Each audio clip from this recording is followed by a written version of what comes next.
Continuamos, amigo oyente, en nuestro estudio del capítulo 2 del libro de Esther. Y vamos a comenzar nuestra lectura en el versículo 16. Interrumpimos nuestra lectura en el programa anterior en el preciso momento en que esta joven Esther estaba lista para ir a la presencia del rey. Nosotros queríamos saber lo que le iba a ocurrir a ella. ¿Sería la ganadora de este concurso? Y lo interesante de todo esto es que sí, que ella fue la ganadora. Estoy seguro que usted no sabía esto, sino hasta cuando yo se lo dije, ¿verdad?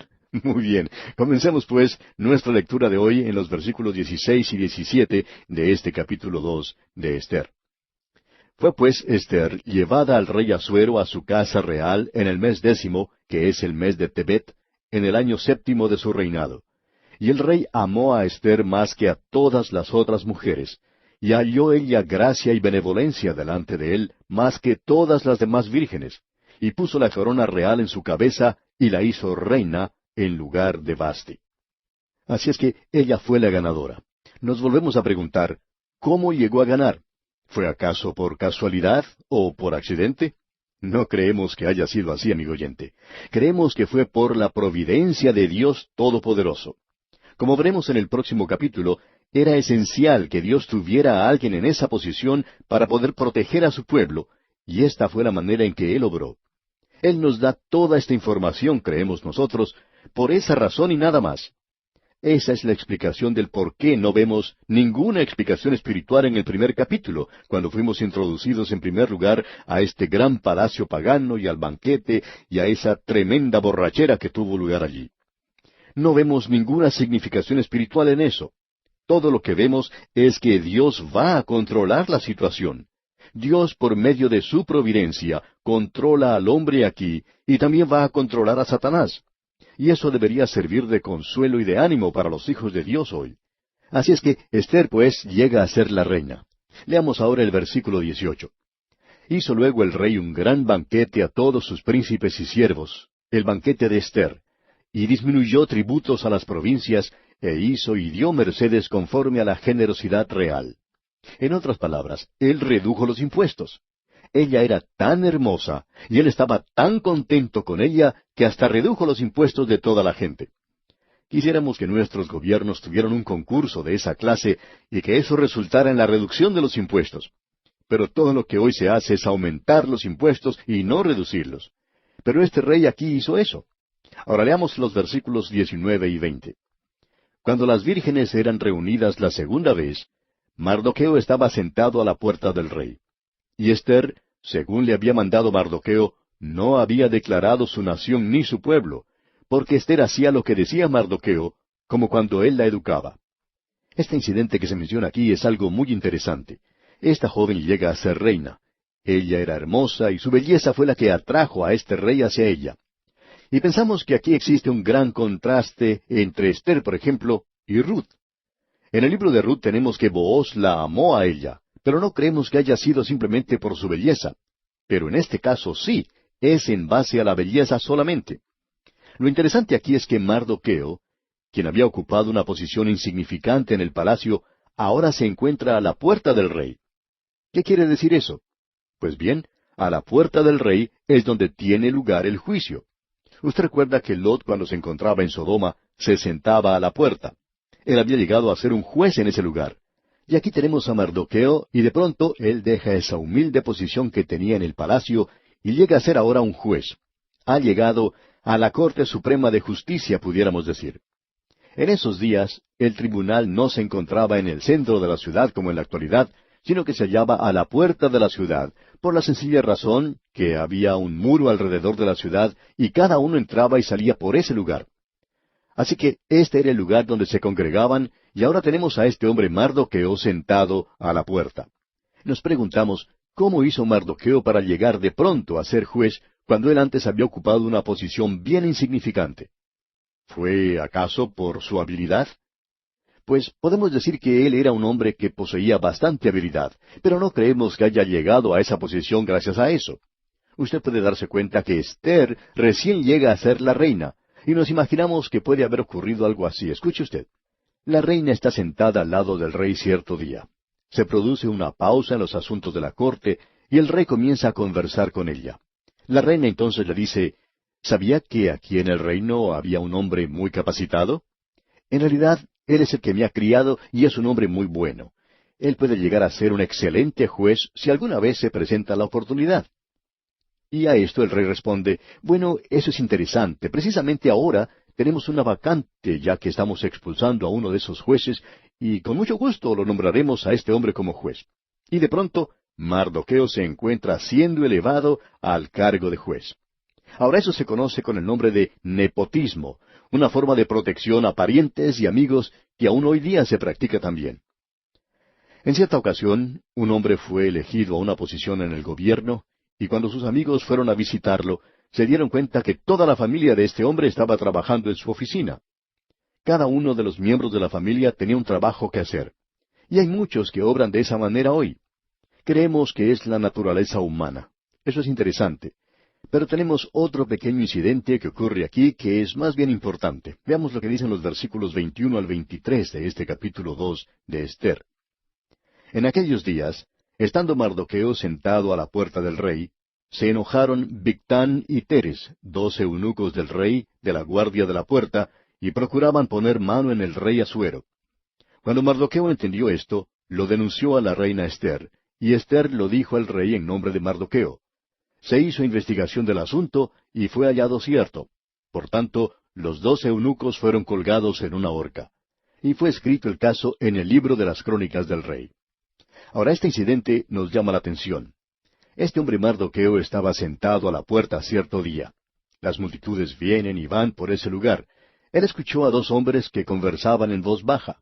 Él notó que estaban mencionando el nombre del rey y por tanto prestó mucha más atención y se dio cuenta que ellos estaban tramando asesinar al rey. Mardoqueo inmediatamente le informó esto a Esther y ella, sentada al lado del rey, le dice a éste, por cierto que no cometimos una equivocación al nombrar a Mardoqueo como juez. Mira lo que ha hecho. Acaba de descubrir a 2 hombres que se supone son fieles al rey, pero que están tramando darle muerte.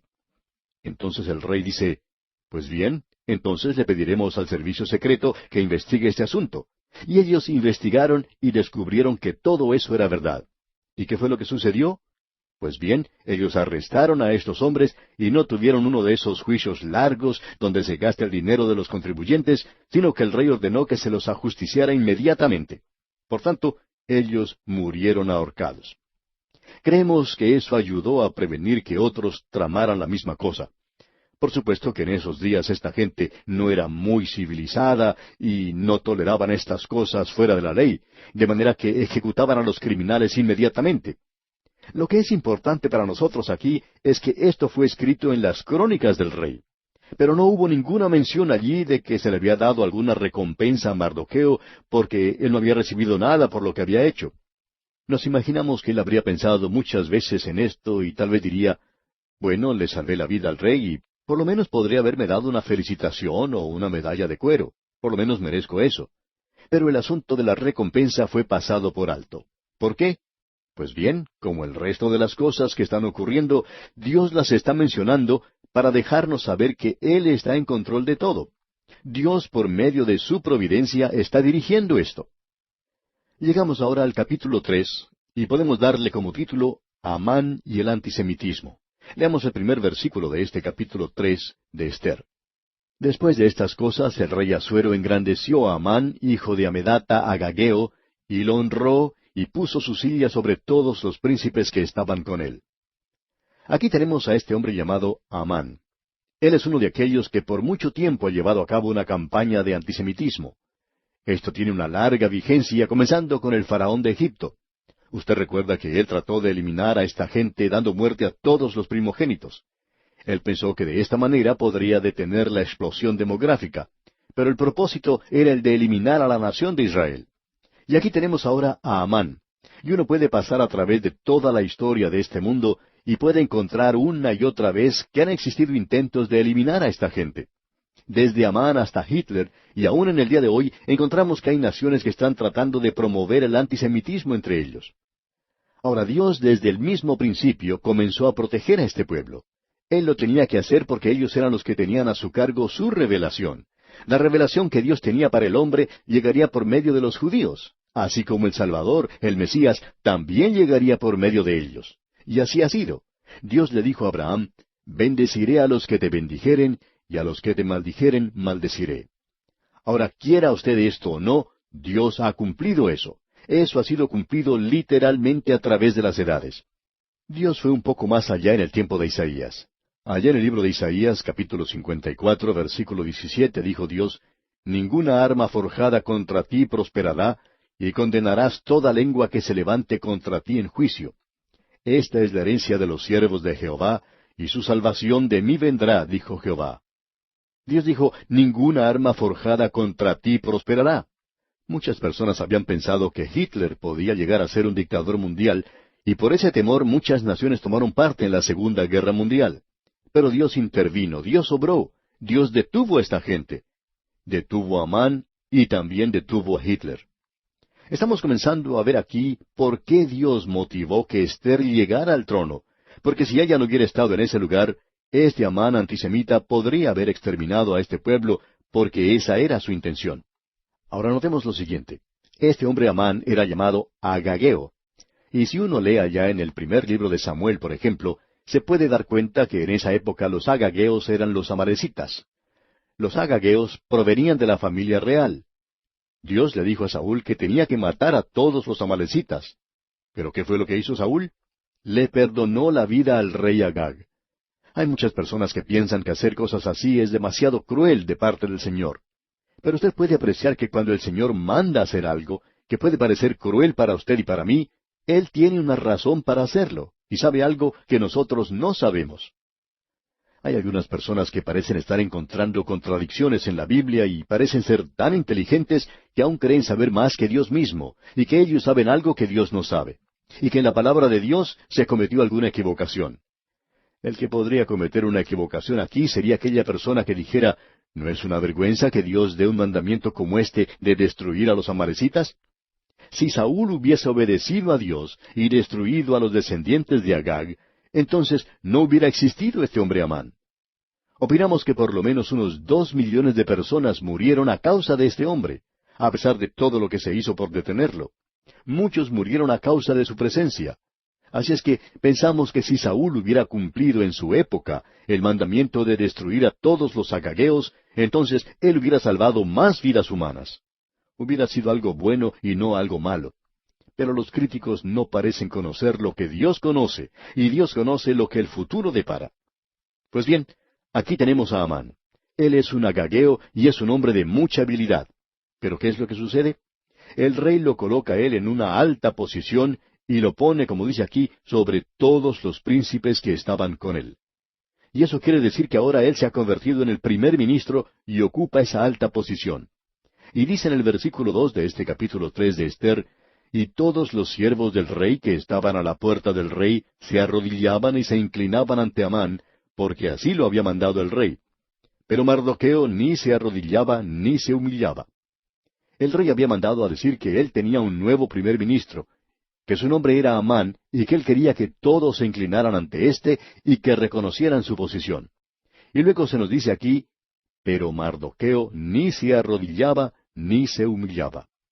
Amigo oyente, estamos preparados a cambiar nuestra forma de pensar en cuanto a este hombre Mardoqueo.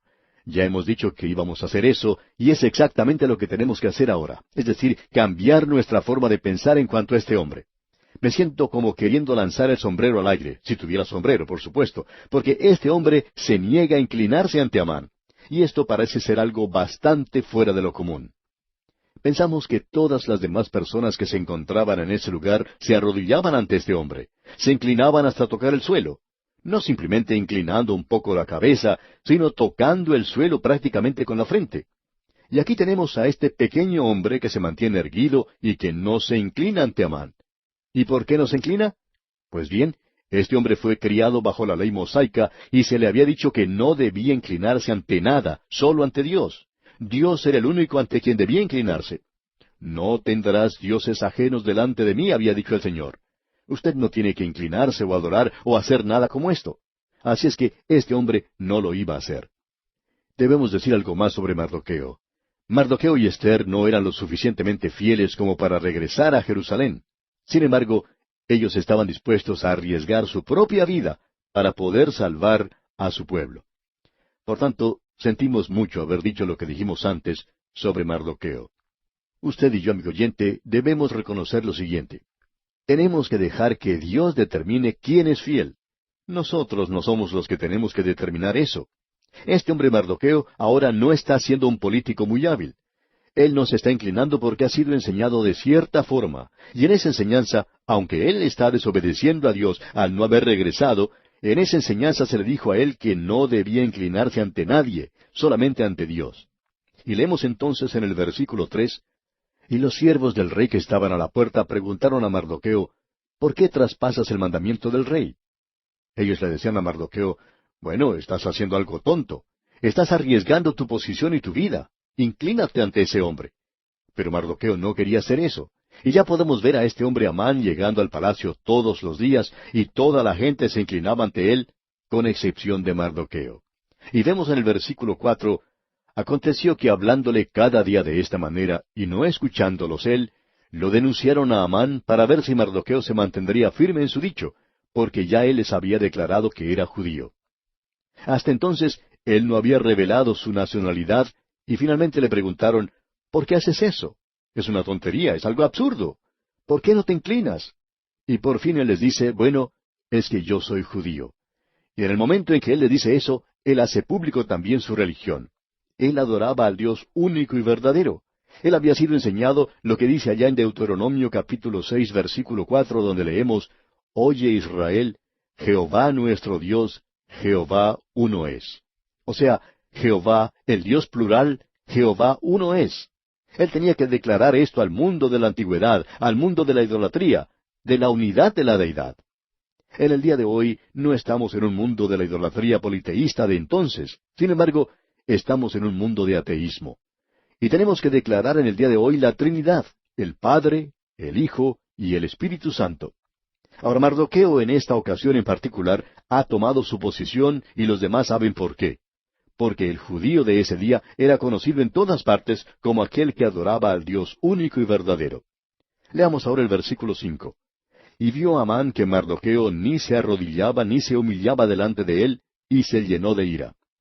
Normalmente, si este Amán hubiera sido un gran hombre y se le hubiera traído este asunto a su atención, él hubiera dicho, ahora no me molesten, si no se quiere inclinar, si quiere ser diferente, pues que lo haga. Pero a Amán le molesta mucho la actitud de Mardoqueo y él odia a este pequeño hombre. Él no solo va a demostrar su odio contra él, sino que lo va a hacer en contra de todo el pueblo. Y leemos aquí en el versículo 6, pero tuvo en poco poner mano en Mardoqueo solamente, pues ya le habían declarado cuál era el pueblo de Mardoqueo. Y procuró Amán destruir a todos los judíos que había en el reino de Asuero, al pueblo de Mardoqueo. Ahora nosotros podemos apreciar la trama aquí. Este hombre está obrando, tratando de destruir a toda la nación de Israel. Usted puede ver que Dios está actuando detrás del escenario en esta corte pagana, impía, colocando a alguien en el trono al lado mismo del rey, para que en el momento preciso pudiera intervenir en su beneficio. Podemos apreciar que Dios está en las sombras, cuidando a los que le pertenecen. Cuán importante es notar esto en el día de hoy, amigo oyente. Ahora nuevamente hemos llegado a un lugar importante en nuestra historia, y es bueno llegar a este punto y detenernos en esta historia que continuará. ¿Qué es lo que va a hacer Amán? ¿Cómo va a manipular las cosas para poder eliminar a esta gente? Pues bien, él es inteligente y saldrá con algo para poder hacer daño a los judíos.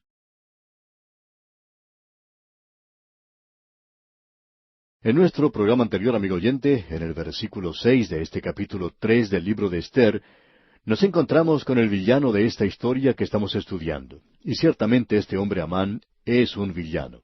Él es uno de los antisemitas que intentaron destruir la nación de Israel. Faraón intentó hacerlo. Luego descubrimos que el rey Herodes trató de hacer eso, y más recientemente aún, Hitler trató de exterminar la nación israelita. Amán se encuentra entre esa clase de personas. Satanás, por medio de estas personas, está tratando de destruir a este pueblo, porque en ellos reposa la palabra de Dios. La palabra de Dios fue dada al mundo por medio de esa nación, y porque el Señor Jesucristo, según la carne, llegó a través de ese linaje. Ahora esta nación, al igual que el resto de las demás naciones en la actualidad, se encuentra alejada de Dios. Esta pequeña nación que nosotros podemos ver en la actualidad no está cerca de Dios. Esa gente tiene una religión, pero ni siquiera es la religión del Antiguo Testamento. están muy alejados de Dios. Solo existe un pequeño porcentaje, como también lo es entre las naciones gentiles, de aquellos que se vuelven al Señor Jesucristo. Sin embargo, Dios tiene un propósito para esta nación, y esta gente se volverá a Él cuando Dios termine o cumpla su propósito con su iglesia. Ahora, Satanás ha intentado destruir esa nación, y Dios ha levantado como un muro protector alrededor de ella. Cuando Dios le dijo a Abraham que haría de él una gran nación, le dijo, bendeciré a los que te bendijeren, y a los que te maldijeren, maldeciré. Y todo lo que uno tiene que hacer es leer los libros de historia para darse cuenta que esto es realmente cierto. También, como ya hemos mencionado, hemos destacado el versículo 17 del capítulo 54 de Isaías, donde dice, ninguna arma forjada contra ti prosperará, y condenarás toda lengua que se levante contra ti en juicio. Esta es la herencia de los siervos de Jehová, y su salvación de mí vendrá, dijo Jehová. Es una pena, pues, que Amán no se haya enterado de esto, pero quizá aun si lo hubiera sabido, él no lo hubiera creído. Y es una lástima que no lo haya creído porque le habría evitado a él muchos problemas. Pero este hombre, Amán, ha sido elevado a una posición muy alta en este gran imperio mundial. Él es el primer ministro. Ahora este hombre, Mardoqueo, no se quiere inclinar ante el primer ministro. Y nos alegramos de eso ahora. Él está tomando una posición que debió haber tomado antes. Pero por lo menos lo está haciendo ahora. Porque así se le enseñó a él según la ley de Moisés. Y él entonces está tomando su posición al lado de Dios. Él no se inclina ante Amán. Y esto molesta sobremanera a Amán. Lo irrita tanto que él va a hacer algo que pueda servir de escarmiento. Pero él no quería simplemente poner sus manos sobre Mardoqueo. Él se vuelve contra toda la nación. ¿Y qué es lo que este hombre está tramando hacer? Bueno, notemos lo que dice el versículo 7 de este capítulo 3 de Esther. En el mes primero, que es el mes de Nisán, en el año 12º del rey Asuero, fue echada Pur, esto es, la suerte delante de Amán, suerte para cada día y cada mes del año, y salió el mes 12º, que es el mes de Adar. Esta era una forma de juego de azar, era una lotería, y esta lotería se usaba en ese entonces para recolectar impuestos para el gobierno. Usted puede apreciar que en realidad no hay nada nuevo bajo el sol. Las entradas del gobierno no eran suficientes para cubrir todos los gastos que tenía, y eso tampoco es algo nuevo, ¿verdad? En la actualidad, nosotros tampoco podemos conseguir todo el dinero necesario. Y este rey Jerjes tenía muchas cuentas que pagar a causa de la guerra. Usted recordará que él llevó a cabo una campaña contra Grecia y que él necesitaba mucho dinero para realizar eso. Ahora Amán, aparentemente en su nueva posición en el gobierno, probablemente tiene acceso a los libros relacionados con los impuestos del reino, y quizá aún tenía todo eso bajo su supervisión. En ese país se utilizaba este sistema de la lotería, y lo hacían echando pur, o sea, la suerte. Como ya hemos dicho, esta era una forma de juegos de azar. Esto no era suficiente para las necesidades del gobierno, y esto también es algo familiar. Ellos tenían que conseguir dinero de alguna otra manera. Ahora Amán era una persona muy rica, y él vio ahora una oportunidad para lograr su propósito. Continuemos leyendo el versículo 8. Y dijo Amán al rey Asuero, hay un pueblo esparcido y distribuido entre los pueblos en todas las provincias de tu reino, y sus leyes son diferentes de las de todo pueblo, y no guardan las leyes del rey, y al rey nada le beneficia el dejarlos vivir. Esta gente era diferente a las demás, sus leyes eran diferentes. Ellos obedecían la ley mosaica. Aunque no habían regresado a su tierra obedeciendo a Dios, estaban siguiendo la ley mosaica esparcidos como estaban a través de todo el reino. Y como resultado, este hombre Amán dice, mire, esta gente es diferente y ellos son personas que probablemente deberían ser exterminadas. Él concibió una idea, y era que él podía dar cierta cantidad de dinero para los tesoros del rey, y aparentemente la cantidad que él menciona era lo suficiente como para saldar el déficit existente. El rey, por supuesto, estaba muy interesado en un plan así. La mayoría de los políticos siempre lo están. Ellos constantemente están tratando de conseguir más dinero por medio de los impuestos. Y esto parece ser una buena escapatoria para el rey. Así que, en los versículos 9 y 10, veamos lo que dice Amán. Si place al rey, decrete que sean destruidos, y yo pesaré 10,000 talentos de plata a los que manejan la hacienda, para que sean traídos a los tesoros del rey. Entonces el rey quitó el anillo de su mano y lo dio a Amán, hijo de Amedata Agageo, enemigo de los judíos. Y este rey ni siquiera se preocupa por preguntar quiénes eran estas personas a las que se quería exterminar. Él no sabía quiénes eran y ni siquiera estaba interesado en saberlo. Él simplemente le dijo a Amán, aquí está el anillo, y se lo entregó. Ese anillo que el rey le dio a Amán tenía su firma en él. Estaba allí para ser impreso en una especie de cera que se utilizaba en los tiempos pasados para lacrar una carta, digamos. Allí se imprimía la firma del rey.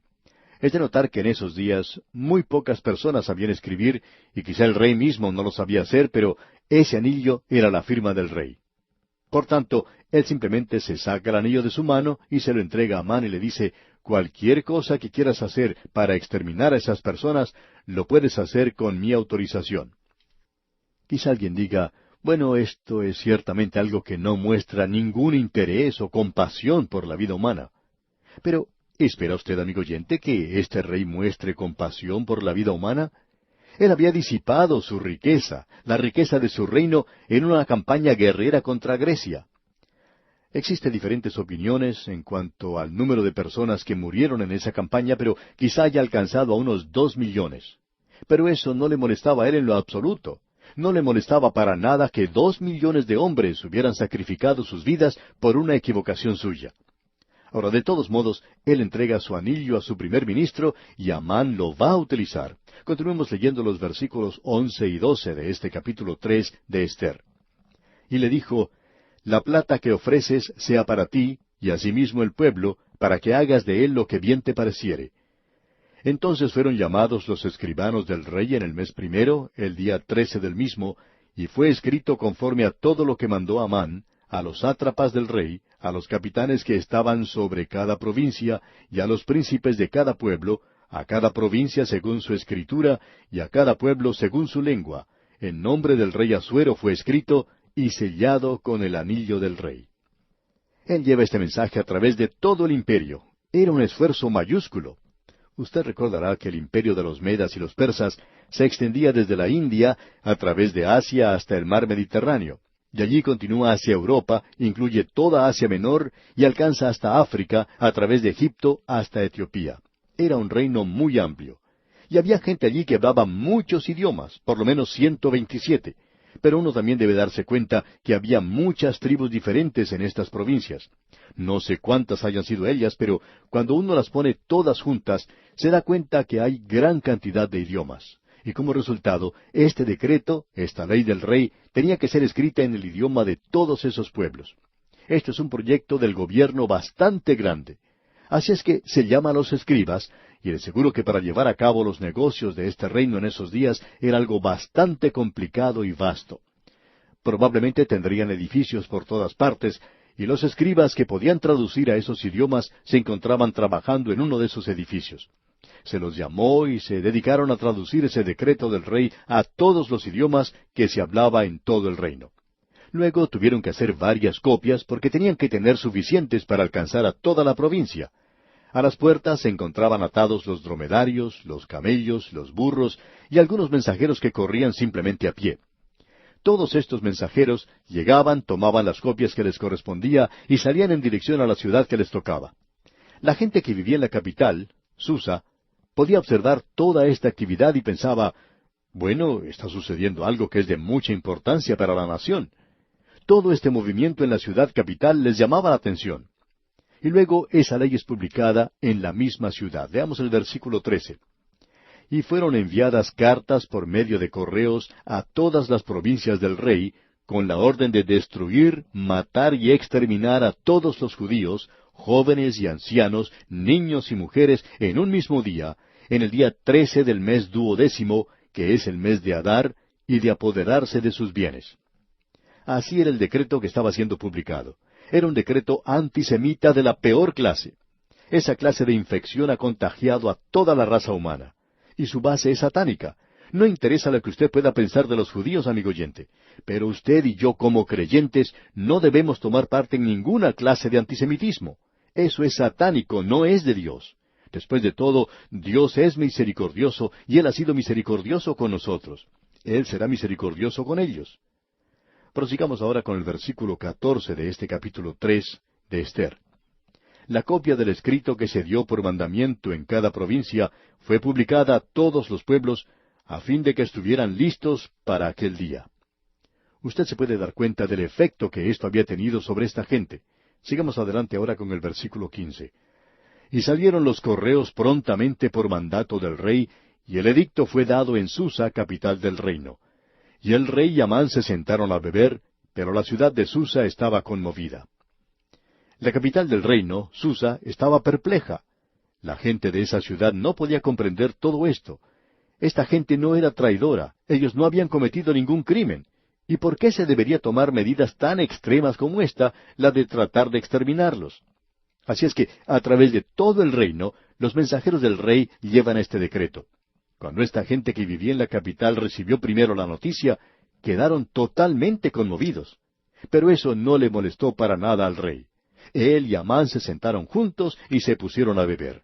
Allí pasaron unos momentos muy alegres. Pero el rey no se había dado cuenta que ese decreto, que esa ley, también tenía un efecto sobre la reina. Él no sabía aún que ella pertenecía a la nación de Israel y no se había percatado de ello. Él se dará cuenta de eso muy pronto, pero la ley se ha publicado para exterminar a todo ese pueblo.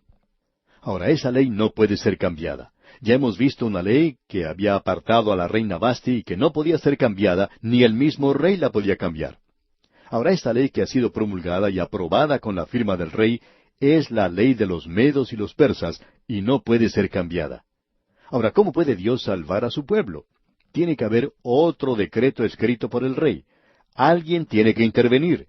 Y podemos decir de paso que Dios ha estado preparando el camino para esto. Cuando comenzamos a estudiar este libro, hablamos de la providencia de Dios.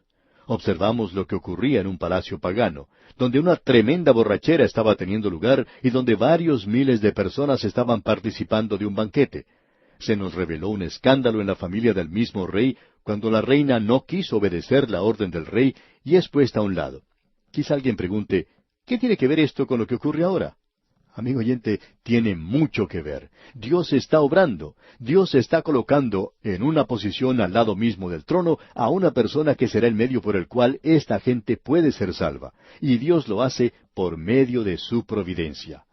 Este rey nunca dijo, bueno, yo quiero hacer la voluntad de Dios. Él no está interesado en la voluntad de Dios, pero Dios va a controlar la situación. Podemos pensar en otro incidente. Cuando César Augusto firmó una ley de impuestos, en la cual se decía que todos los habitantes deberían ser empadronados, supongamos que usted y yo hubiéramos podido estar al lado de César y preguntarle, César, ¿sabe usted que cuando firmó esa ley de impuestos estaba cumpliendo con la profecía, porque por medio de ella una joven que se encuentra en la ciudad de Nazaret viajará a Belén y tendrá en esa ciudad una criatura, y eso será el cumplimiento de la profecía? Pensamos que César se hubiera reído de nosotros y dicho, yo no sé nada de ese asunto de las criaturas, pero sé lo que estoy haciendo sobre los impuestos. Y esa era una ley de impuestos firmada por él. Y usted se puede dar cuenta ahora que esa era la forma de obrar de Dios. Dios se encontraba obrando también en el palacio de César. Él está entre las sombras cuidando a aquellos que le pertenecen. Quizá en nuestros días tengamos más necesidad de protección de parte de la policía. Pensamos que sí la necesitamos, ya que no es muy seguro andar en las calles de noche. Pero gracias a Dios que tenemos a Dios entre las sombras protegiendo a los que le pertenecen, porque Satanás está tratando de destruir a aquellos que pertenecen a Dios. Ahora, este decreto ha sido publicado y no puede ser cambiado ni alterado. Si usted piensa que el rey puede simplemente revocar lo que dijo, está equivocado, amigo oyente. Él no puede hacer eso. Ahora hay una persona que creyó ese decreto, y es nada más y nada menos que Mardoqueo. Y esto nos lleva entonces al capítulo 4 de este libro de Ester. El título que le hemos dado a este capítulo es Para una ocasión como esta. Ahora, cuando Mardoqueo se enteró de lo que ocurrió, no pudo menos que reaccionar a ello. Veamos lo que dicen los versículos 1 y 2 de este capítulo 4 de Ester. Luego que supo Mardoqueo todo lo que se había hecho, rasgó sus vestidos, se vistió de cilicio y de ceniza, y se fue por la ciudad clamando con grande y amargo clamor. Y vino hasta delante de la puerta del rey, pues no era lícito pasar dentro de la puerta del rey con vestido de cilicio. Usted puede apreciar, amigo oyente, la reacción de Mardoqueo. Él se pone vestido de cilicio y de ceniza. No hay ninguna oración de su parte, pero sí vemos cilicio y ceniza. ¿Por qué? Porque él cree ese decreto. Él sabe que esa ley es correcta. Él sabe que ese decreto no puede ser cambiado. Por lo tanto, lo cree. Amigo oyente, hay un decreto que ha sido dado por Dios que en realidad el mundo no cree en su totalidad. Ese decreto que ha salido de Dios es que toda alma que pecare, morirá. Y que todos pecaron y están destituidos de la gloria de Dios. Ahora nosotros no podemos alcanzar eso. No podemos alcanzar la norma establecida por Dios. Aún el ladrón que moría en la cruz al lado del Señor Jesús dijo, nosotros justamente padecemos. Este hombre muriendo aquí a nuestro lado, pues esto no era para él. Él está muriendo en el lugar de otra persona, pero nosotros justamente padecemos. Y usted y yo, amigo oyente, merecemos la muerte porque nosotros pertenecemos a la raza humana. De esta raza se ha dicho que todos morirán. Y la muerte alcanza a todos los hombres porque todos han pecado. Hemos pecado en Adán y la muerte ha pasado a todos nosotros. Y aún un pequeño bebé puede morir. Se ha decretado que todos los hombres mueran y después de la muerte viene el juicio. Hay muchas personas que hoy piensan que eso ha sido cambiado.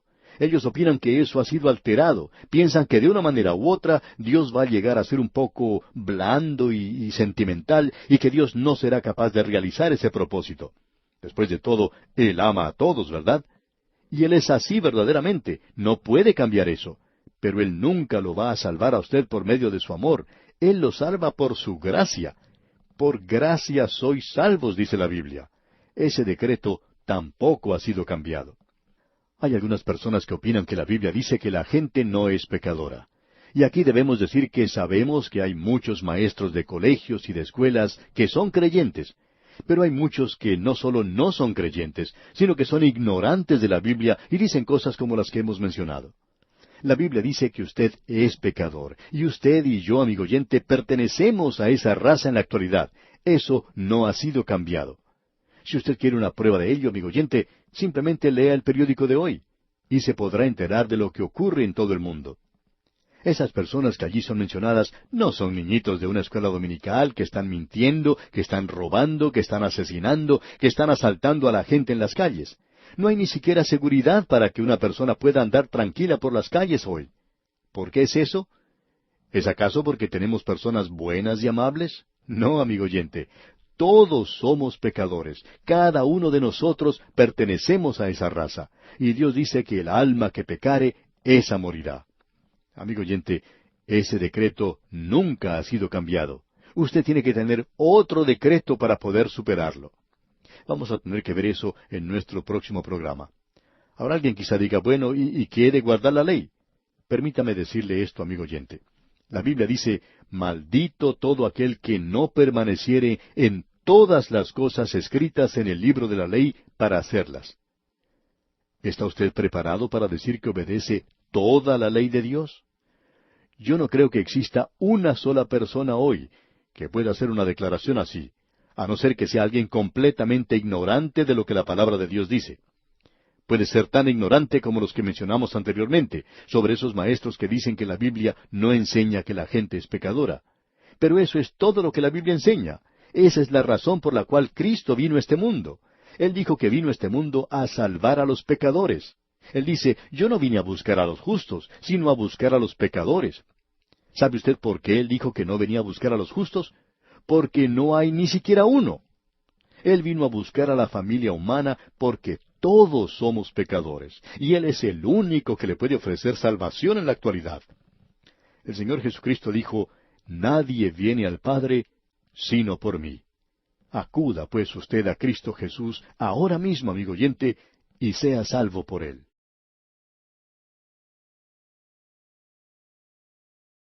Continuamos hoy, amigo oyente, nuestro estudio del capítulo 4 de este libro de Esther.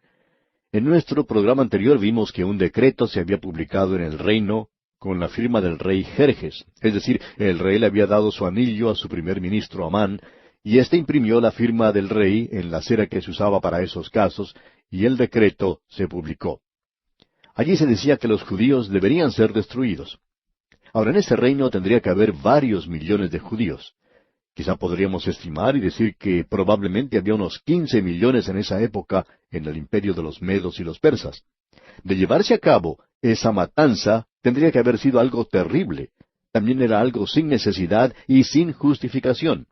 Simplemente porque un hombre en el poder se ofendió porque un subalterno de menor importancia no se inclinaba ante él. A causa de eso, este hombre quiere ahora exterminar a toda una nación. Esto es algo verdaderamente satánico, por supuesto. Esta ley, pues, es firmada y publicada, y nosotros vimos a alguien que creyó en ese decreto, y ese hombre era el mismo Mardoqueo. Él, pues, se viste de cilicio y de ceniza. Y dijimos antes que también un decreto había salido de parte de Dios diciendo que toda alma que pecare, esa morirá. Y esto no ha sido cambiado. Continuemos hoy nuestro estudio y veamos lo que dice el versículo 3 de este capítulo 4 de Esther. Y en cada provincia y lugar donde el mandamiento del rey y su decreto llegaba, tenían los judíos gran luto, ayuno, lloro y lamentación. Cilicio y ceniza era la cama de muchos. Toda esta gente había creído en ese decreto. Ellos creyeron en la ley. Pero notamos algo aquí. No había oración. ¿Por qué? Bueno, porque ellos se encuentran fuera de la voluntad de Dios. Ciro había hecho un decreto según la voluntad de Dios de que ellos deberían regresar a su propia tierra. Pero ellos no lo han hecho y están fuera de la voluntad de Dios. Así que, en el estado en el que ellos se encuentran, no son capaces de dirigirse en oración a Dios. Ahora, Esther es la reina y ella se siente perfectamente segura, sin peligros, porque es la reina. Notemos lo que ella hace. Y vinieron las doncellas de Esther y sus eunucos y se lo dijeron. Ahora ella se siente avergonzada por lo que está ocurriendo.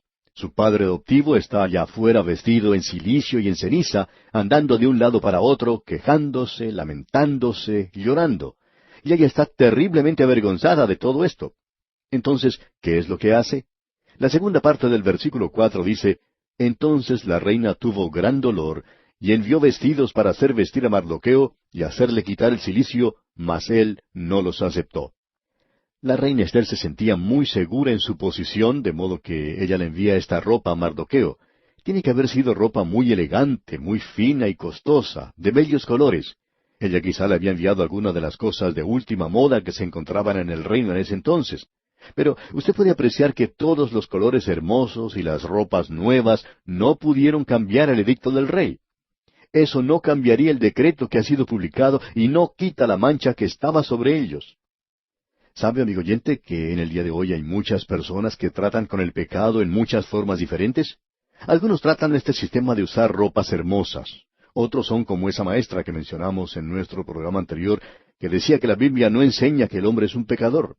Yo no sé cómo uno puede hacer una declaración así, pero parece que esta maestra lo hizo. Y hay algunos maestros que están diciendo cosas que son bastante fuera de lo común en nuestros días, y esta parece ser de ese grupo. Ahora hay otro método que también se utiliza. Hay muchas personas que se visten con la vestimenta de la Reforma. Ellos dicen que, después de todo, el pecado es nada más que un error, que es una pequeña equivocación y que debemos tratar de taparlo un poco nada más.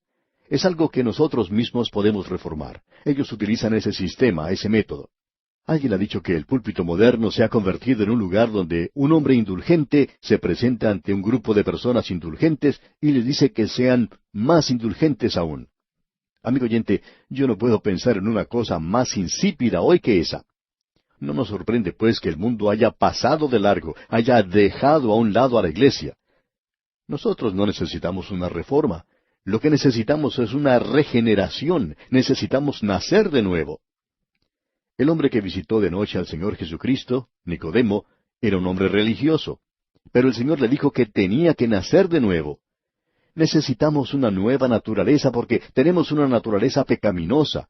Esa naturaleza pecaminosa no va a ir al cielo, amigo oyente.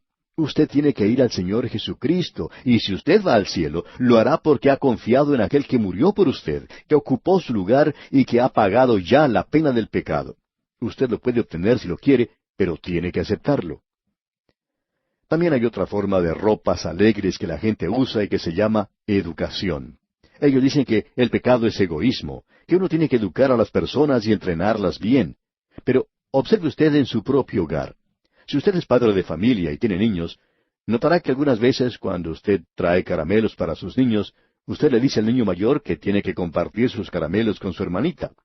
Y bueno, resulta que él toma el primer caramelo, le da a su hermanita el segundo caramelo y así sucesivamente.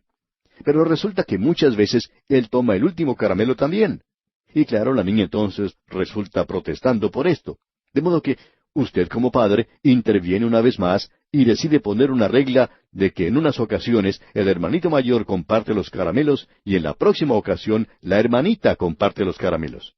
Pero resulta que el hermanito se las arregla y de alguna manera él resulta compartiendo los caramelos con más frecuencia que la hermanita. Y así él sale más beneficiado. ¿No ha tenido usted esta experiencia en su hogar? Pues bien, tenemos que decir entonces que ninguna instrucción o educación que uno tenga evitará que sea egoísta. No nos diga pues, amigo oyente, que eso de la educación le ha ayudado a usted. Ahora, la religión es otra cosa. Usted sabe, el pecado es ignorancia. Usted debe volverse a Dios y usted tiene una pequeña chispa dentro de sí mismo y esa chispa necesita ser impulsada un poco para convertirse en llama.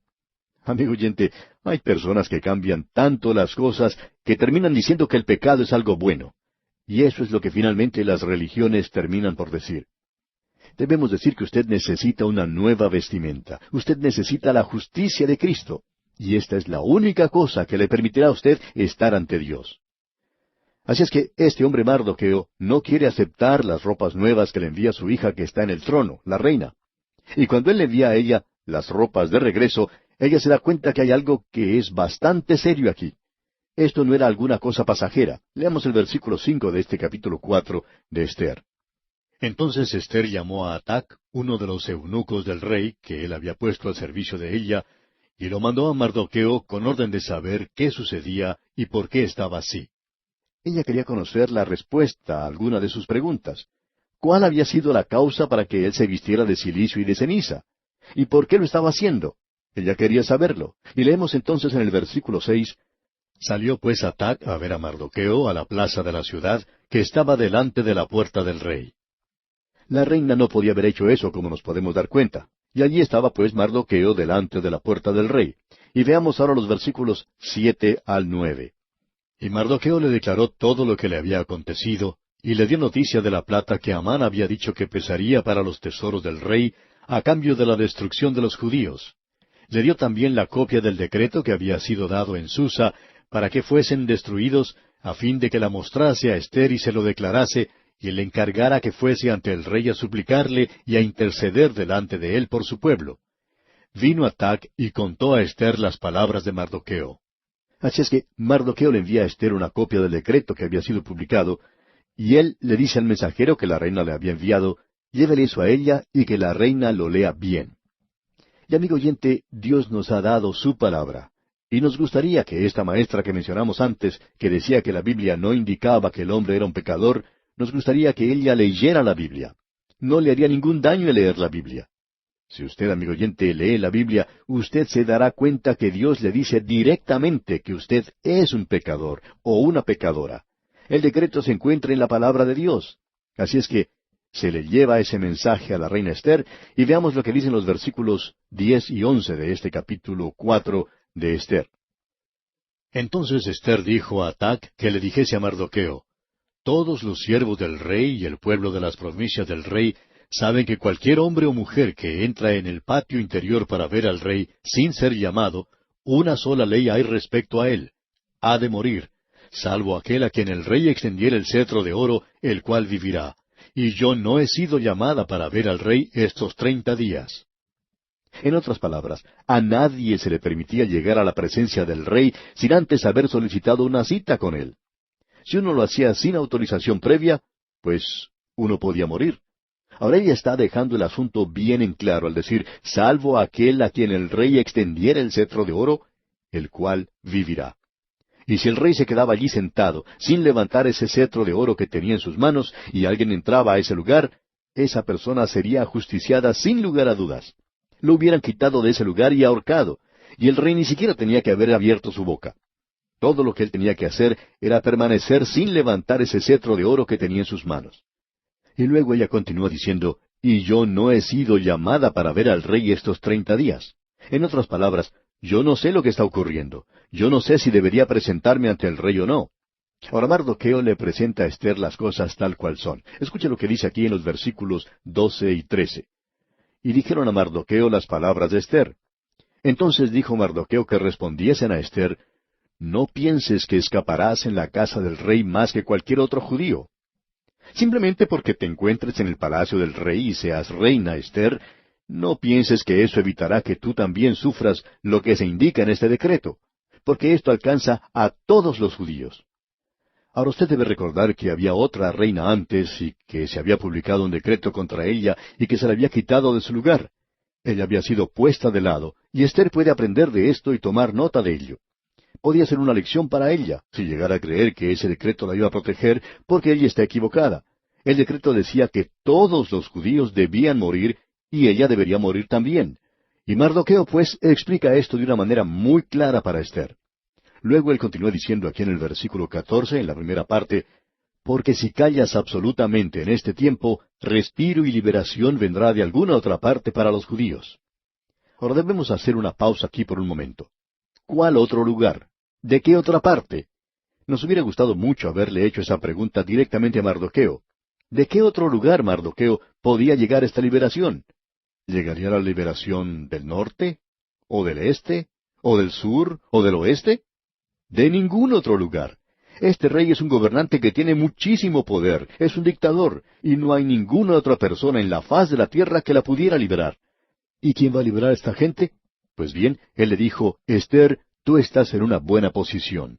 Y pensamos que ahora Mardoqueo comienza a darse cuenta que la mano de Dios ha estado obrando aquí, y que ella se encuentra en ese lugar para un propósito. Y él dice, si tú no lo haces, entonces liberación vendrá de algún otro lugar. ¿De dónde? Del único lugar de donde podría venir era de arriba. Y este es el lugar donde estamos más cerca de la posibilidad que se ha mencionado el nombre de Dios en este libro, que la liberación puede venir de alguna otra parte para los judíos. Y continúa Mardoqueo hablando y dice en la segunda parte del versículo 14, Mas tú y la casa de tu padre pereceréis.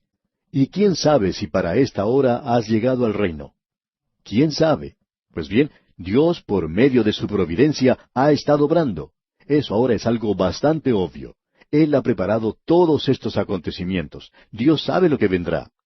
Y esa es la razón por la cual, amigo oyente, usted y yo podemos confiar en Él. Nosotros no solo estamos poniendo nuestra mano en alguien, confiando en alguien que tiene el poder para sostenernos, porque Él lo tiene, sino en alguien que sabe también lo que va a ocurrir en el día de mañana y en el futuro. Él lo sabe y usted puede confiar en Él, amigo oyente. Ahora notemos esto. Escuche lo que dice Esther. Debemos decir antes que Mardoqueo se está convirtiendo ante nuestros ojos en un hombre bastante noble. Sentimos mucho haber dicho lo que dijimos antes de él, pero en esa ocasión él estaba actuando de tal manera que tuvimos que decir lo que entonces pensábamos. Pero ahora él se está revelando y está tomando una posición por Dios. Él está dispuesto a morir por Dios. Escucha ahora lo que Esther dice, y ella también está ascendiendo en nuestra estima. Leamos el versículo 15 de este capítulo 4 de Esther. Y Esther dijo que respondiesen a Mardoqueo. Escucha ahora, estas son las palabras de una mujer noble. La primera parte del versículo 16 dice, Ve y reúne a todos los judíos que se hallan en Susa, y ayunad por mí, y no comáis ni bebáis en 3 días, noche y día. ¿Por qué no dice Esther, orar? Bueno, porque están fuera de la voluntad de Dios. Lo mismo que ocurrió con Jonás cuando se encontraba a bordo de ese barco huyendo de Dios, nada se dice acerca de la oración. Él estaba fuera de la voluntad de Dios. Él no debería estar en ese lugar. Es muy difícil orar cuando uno está fuera de la voluntad de Dios. De modo que Esther dice simplemente ayunar.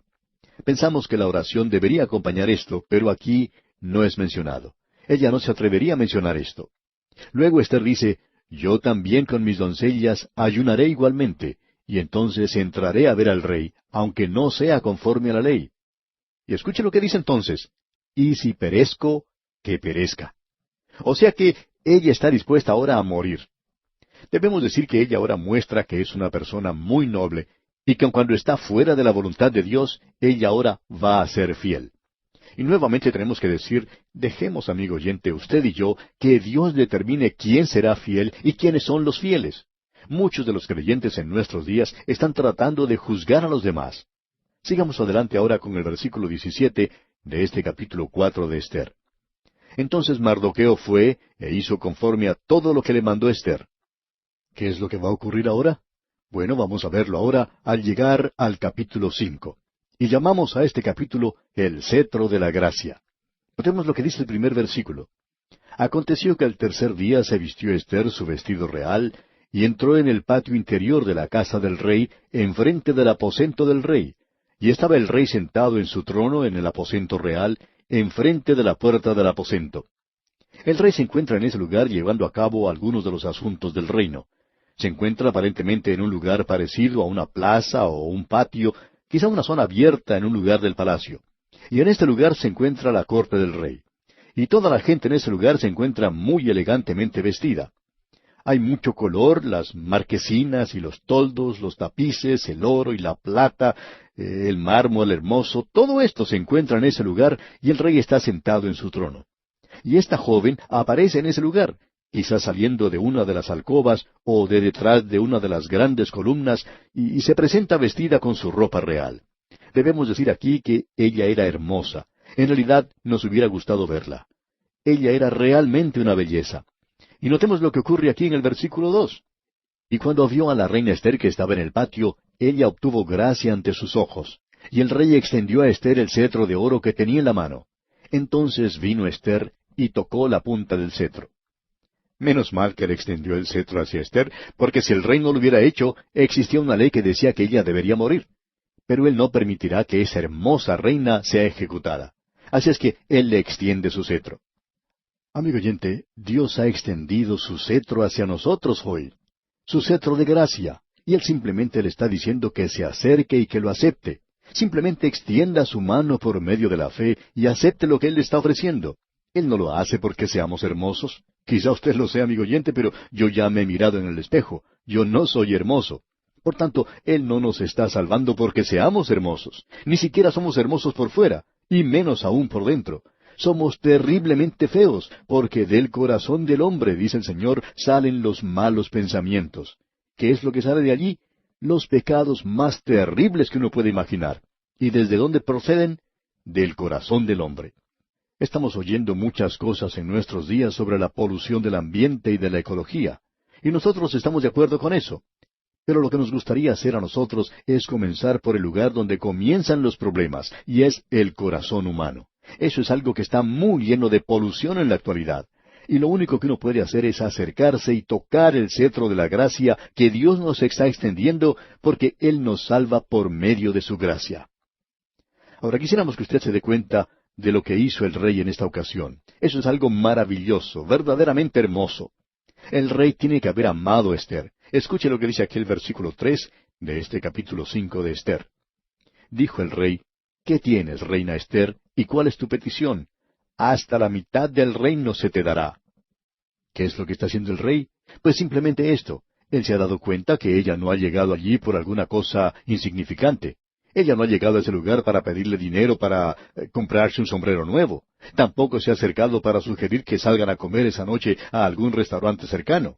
El rey se da cuenta que no es ninguna cosa así, sino que es algo que está turbando a la reina, y estamos seguros que ella está temblando porque ella podía haber sido condenada a muerte por lo que había hecho. Era un asunto de vida o muerte, y ella está temblando. Y el rey puede apreciar esto, que ella es una muchacha muy tímida. De modo que él quiere que ella se sienta cómoda en su presencia, y por tanto lo que le da es prácticamente un cheque en blanco con su firma, y le dice que ella escriba en él la cantidad que guste, hasta la mitad de su reino. Él le dice: hasta la mitad del reino se te dará. Todo es tuyo. Simplemente pide lo que quieras. Esto es algo maravilloso, amigo oyente. Demuestra la gracia de parte de este rey. Y aun cuando ella puede confiarse un poco ahora, sigue siendo tímida. Y Esther dice entonces aquí en el versículo 4, y Esther dijo: si le place al rey, vengan hoy el rey y Amán al banquete que he preparado para el rey. Note usted que ella no hace ninguna mención del asunto que la llevaba a la presencia del rey. Ella está titubeando, y entonces le dice: ¿podrían Amán y el rey venir a una comida que he preparado? Y el rey se da cuenta que ella está postergando la petición, y él le dice: por supuesto que iremos. Y ya le pueden decir a Amán que él tiene una cita para almorzar con la reina, gústele o no le guste. Pero a Amán le gustará mucho la idea, podemos decir de paso.